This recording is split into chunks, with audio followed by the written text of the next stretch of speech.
Hi friends, இன்னைக்கு நம்ம இந்த வீடியோவில் வெயில் காலத்தில் ஏற்படக்கூடிய உடம்பு சூட்டை குறைக்கிறதுக்குரிய ஒரு கஞ்சி ரெசிபி தான் பார்க்க போகிறோம். வெந்தய கஞ்சி. இதை எப்படி செய்யுங்கிறது பார்க்கலாம் வாங்க.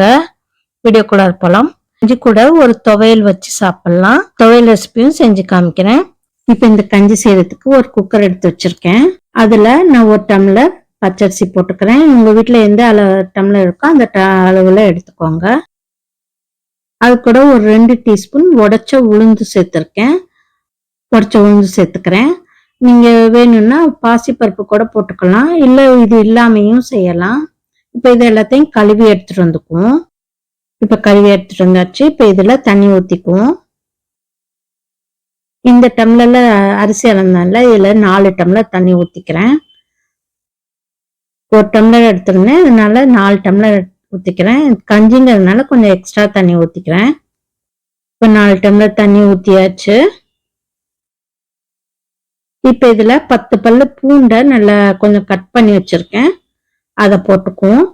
நீங்கள் சின்ன சின்னதாக இருந்ததுன்னா அப்படியே முழுசாக போட்டுக்கோங்க, இல்லைன்னா இப்படி கட் பண்ணி போட்டுக்கோங்க. இது கூட ஒரு 1/2 டீஸ்பூன் ஜீரகம் போட்டால் செரிமானத்துக்கு ரொம்ப நல்லது. அப்புறம் ஒரு 1/2 டீஸ்பூன் வெந்தயத்தை எடுத்து நைட்டே ஊற வச்சிருந்தேன். நீங்கள் அப்படி ஊற வைக்க மறந்துட்டா ஒரு செய்யறதுக்கு 2 மணி நேரத்துக்கு முன்னாடி கூட ஊற வச்சுக்கலாம். ஊற வச்ச தண்ணியோட இதில் ஊற்றிக்கலாம். ஒரு டீஸ்பூன் தேங்காய் துருவல் போட்டுக்கிறேன். நீங்கள் தேங்காய் துருவல் ஆப்ஷனல் தான், உங்களுக்கு தேவைப்பட்டா போட்டுக்கோங்க. போட்டு இதில் 1 டீஸ்பூன் கல் உப்பு போடுறேன். உப்பு பார்த்துக்கிட்டு போட்டுக்குவோம். அப்புறம் போட்டு இது எல்லாத்தையும் நல்லா மிக்ஸ் பண்ணிட்டு ஸ்டவ்ல வச்சு குக்கரை மூடி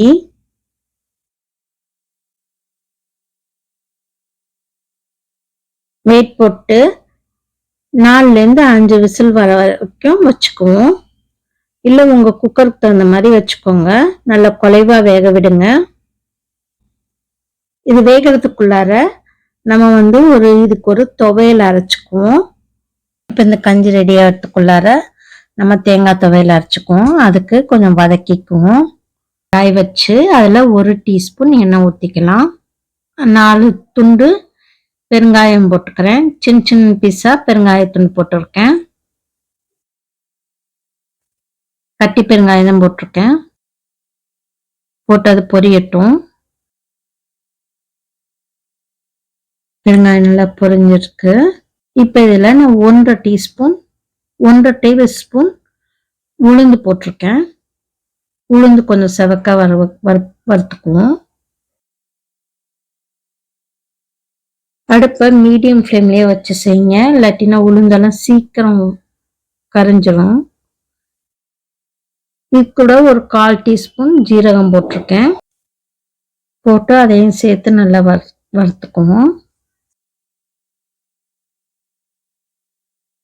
இப்போ உளுந்து செவக்க ஆரம்பிச்சிச்சு. இப்போ இது கூட ஒரு 5-6 காஞ்ச மிளகாய் போட்டிருக்கேன். காஞ்ச மிளகாய் உங்க காரத்துக்கு தகுந்த மாதிரி போட்டுக்கோங்க. போட்டு அதையும் வறுத்துக்குவோம். மிளகாய் வறுப்பட்டதும் எடுத்துருங்க. மிளகாவும் உளுந்தும் சேர்த்து கூட எடுத்துருங்க. இப்போ இதில் கொஞ்சம் உளுந்து இருக்கு, பரவாயில்ல இருக்கட்டும். இதோட ஒரு சின்ன துண்டு புளி போட்டுக்கிறேன். புளியும் சேர்த்து வறுத்து விட்டுக்குவோம். புளி ஓரளவுக்கு வறுப்பட்டதும் இதில் நான் ஒரு 1/2 கப்பு தேங்காய் துருவல் எடுத்து வச்சிருக்கேன், அதை இதில் போட்டுக்குவோம். தேங்காய் துருவலில் ஈரப்பதம் போய் கொஞ்சம் லைட்டாக செவக்கிற அளவுக்கு வறுத்துக்கோங்க. இப்போ கலர் மாறிடுச்சு பாருங்க. இப்போ இறக்கிட்டு ஸ்டவ் ஆஃப் பண்ணிட்டு இறக்கி ஆற வச்சுக்குவோம். ஆறுனதும் அரைச்சிக்குவோம். இப்போ நம்ம வதக்குனதெல்லாம் ஆறி போச்சு. இப்போ ஒரு மிக்சி ஜாரில் இந்த காஞ்ச மிளகாய் உளுந்து போட்டுக்குவோம். அது கூடவே நம்ம வதக்கி வச்சிருந்த இந்த தேங்காய் துருவலையும் போட்டுருவோம். போட்டு இந்த துவையலுக்கு தேவையான அளவு உப்பு போட்டுக்கலாம். நான் கல் உப்பு தான் போட்டிருக்கேன். இதை இப்போ அரைச்சிட்டு வந்துக்குவோம். கொஞ்சமாக தண்ணி ஊற்றி அரைங்க. இப்போ அரைச்சிட்டு வந்தாச்சு. ஓரளவுக்கு குறை குறைன்னு அரைச்சிக்கோங்க. இப்போ இதை ஒரு கிண்ணத்தில் எடுத்து வச்சுக்குவோம். இப்போ தேங்காய் துவையல் ரெடி ஆயிடுச்சு. இது இப்படியே இருக்கட்டும். இப்போ குக்கரை இறக்கி வச்சாச்சு. திறந்து பார்ப்போம். வெயிட் எடுத்துட்டு நல்லா வெந்திருக்கு பாருங்க. இப்போ இந்த கஞ்சி நல்லா வெந்து ரெடி ஆயிடுச்சு. இதை நல்லா மசிச்சு விட்டுக்குவோம். நீங்க ஒரு கரண்டியை வச்சோ இல்லை மத்த வச்சு கூட நீங்க மசிச்சு விட்டுக்கோங்க. நான் ஒரு அரை மூடி தேங்காவை எடுத்து நல்ல திக்கா பால் எடுத்து வச்சிருக்கேன். தேங்காய் பால் எடுத்து வச்சிருக்கேன். அதை இதுல ஊத்திக்குவோம். உங்களுக்கு தேங்காய் பால் வேணாம் அப்படின்னு நினைச்சீங்கன்னா தயிர் ஊற்றி சாப்பிடணும்னா கொஞ்சம் ஆற வச்சு தயிர் ஊற்றி சாப்பிடுங்க. தேங்காய் பால் உடம்புக்கு ரொம்ப நல்லது. இது வயிற்று புண்ணெல்லாம் ஆற்றக்கூடியது. அதனால தேங்காய் பால் ஊற்றி நல்லா சாப்பிட்டீங்கன்னா நல்ல வயிற்று குளிர்ச்சியும் வயிற்று புண்ணு எல்லாத்தையும் ஆற்றும். இதை நல்லா மிக்ஸ் பண்ணி விட்டுக்கும். நல்லா எவ்வளோ வேணா தேங்காய் பால் ஊற்றி சாப்பிடுங்க. உங்களுக்கு எவ்வளோ லிக்விடா வேணும்னா லிக்விடா வேணுங்கிறதுக்கு கொஞ்சம் தண்ணியும் தேங்காய் பாலும் நல்லா ஊற்றி சாப்பிடுங்க. தண்ணி ஊற்றி கலக்கையில கொஞ்சம் சுடு தண்ணி ஊற்றி கலந்துக்கோங்க. இப்போ வெந்தய கஞ்சி ரெடி ஆயிடுச்சு. இப்போ இதை ஒரு சர்விங் பவுல்ல மாத்திடுவோம். நீங்க எடுத்து சாப்பிடணும்னு நினைச்சீங்கன்னா இந்த மாதிரி திக்கா வச்சுக்கோங்க. கொஞ்சம் இல்லை நீங்க லிக்விடா குடிக்கணும்னு நினைச்சீங்கன்னா கொஞ்சம் சுடு தண்ணியும் தேங்காய் பாலும் ஊற்றி சாப்பிடுங்க. நான் இது மேல கொஞ்சம் தேங்காய் பால் ஊத்துறேன்.